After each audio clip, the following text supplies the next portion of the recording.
ada api. Api ini rupanya oleh masyarakat Yaman teman-teman sekalian ada keyakinan pada saat itu unik memang ya. Tapi ini ya keyakinan. Api ini teman-teman sekalian memiliki pintu gerbang yang besar.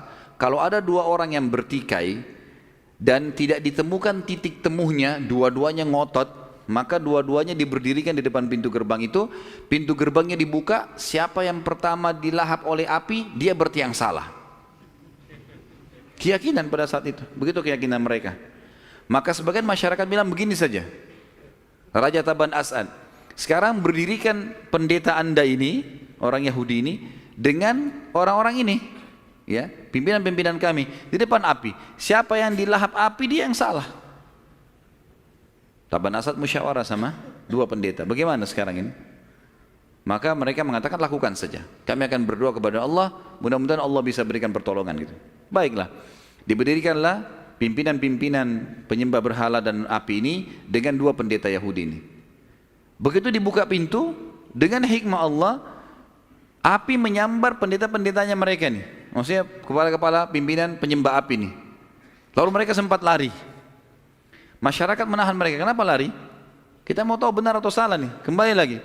Begitu kembali lagi, dibuka lagi pintu, diserang oleh api. Ternyata mereka yang diserang oleh api itu, dilahap oleh api. Gara-gara kejadian itu, satu negeri Yaman masuk agama Yahudi. Gara-gara kejadian itu, semuanya akhirnya masuk ke agama Yahudi. Dan ini awal cikal bakalnya agama Yahudi yang ada di negeri Yaman. Baik, berjalan waktu teman-teman sekalian, Taban As'ad ini meninggal dunia dan datang anaknya bernama Hassan. Tentu histori masuk agama Yahudi ke Yaman seperti anggaplah sudah selesai, clear sampai situ tadi. Tapi kita melanjutkan kisah Yaman tuh. Waktu Taban As'ad meninggal, ada anaknya namanya Hassan. Hassan ini orangnya dalam buku-buku sejarah dikatakan orang yang punya percaya diri yang sangat tinggi. Pada saat dia hari pertama jadi raja, sudah dinobatkan segala macam, ya, maka dia berkata, saya ingin menaklukkan dunia, kata si Hassan, anaknya Taban As'ad. Maka orang-orang bilang, bagaimana caranya? Negara mana yang mau ditaklukkan? Dunia ini luas. Dan pada saat itu ada Najasyi di Eropa, di Afrika, ada Fir'aun di Mesir, gitu kan? Kemudian ada, maksudnya istilah-istilah raja kan tadi, ada Kaisar di Romawi dan ada juga ada Kisra di Persia. Di antara empat pemimpin dunia ini dan ada Tubbah, Taban As'ad tadi di Yaman. Tapi Taban ini kerajaan yang paling kecil dibandingkan empat yang lainnya. Dan di antara empat ini yang paling besar dan kuat waktu itu Kisra, Persia. Ini juga sama penyembah api, gitu kan? Kata Hassan kepada para penasihatnya, siapa negara yang paling kuat di antara empat itu? Kata mereka, Persia. Dia bilang, saya akan mulai menyerang Persia.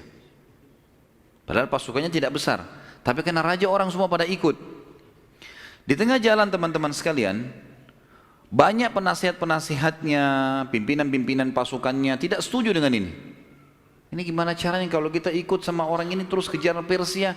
Artinya Yaman pada saat itu dibandingkan Persia. Persia itu teman-teman masuk Irak, Iran, Rusia, seluruh Rusia, sebagian besar wilayah India.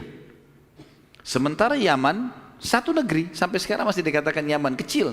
Artinya cuma paling 10% dari wilayah Persia. Bahkan lebih sedikit dari itu, mungkin cuma 7%-an gitu. Jadi kecil sekali, pasukannya kecil, mau lawan Persia nggak mungkin. Di tengah jalan mereka penasaran, ini gimana caranya memberhentikan Raja Hassan ini. Hassan ini ngotot, percaya dirinya luar biasa gitu. Padahal mereka ini pada saat itu jumlahnya sedikit. Ini bukan karena mau menyebarkan agama Yahudi ya, bukan karena dia mau sebarin agama, bukan.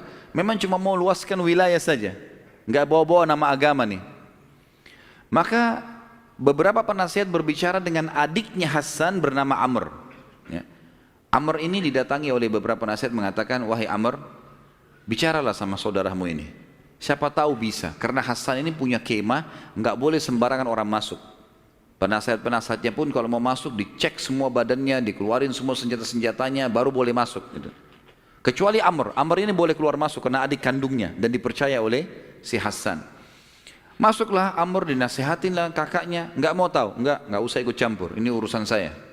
Lapor kepada para penasihat, ini gimana nih, kata kakak saya begini. Baik Amr, kalau kamu mau, bunuh kakakmu itu. Hasan ini bunuh. Kalau kamu bunuh, kami nobatkan kamu menjadi raja setelahnya. Rupanya Amr ini mau, karena dia tamak.